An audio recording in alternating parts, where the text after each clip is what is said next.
Good morning mga mami ko. So ayan nga, sabi nga ng doktor, kailangan natin magpag-BS. Gawa nga ng 35 weeks pa lang pero parang gusto nang lumabas ng babyng ire. Excited ngayon. Pagpasensya nyo na ang aking mukha at manas na manas na. Paano, walang ginawa kundi matulog.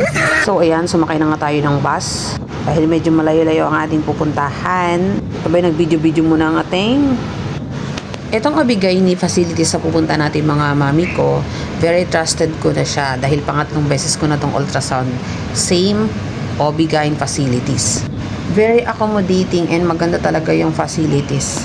At saka approachable din yung mga Obigay physician doon. Papaliwanag talaga nila sa iyo yung status ng baby mo sa loob ng iyong tummy. And additional mga mami ko, very affordable price lang yung mga services nila doon. Kaya sa mga mami dyan na naghahanap ng affordable price na Obigyn, pwede kayo dyan. Punta lang kayo doon mga mami ko ng maaga para maaga kayong matatapos. Within that day, makukuha nyo rin naman yung result ng inyong ultrasound or kung ano man yung ipapagawa nyong services sa kanila. And mga mami ko, ayan ang landmark. Makikita nyo yan agad, oh, di ba? Ayun, sa taas. Lakarin na natin.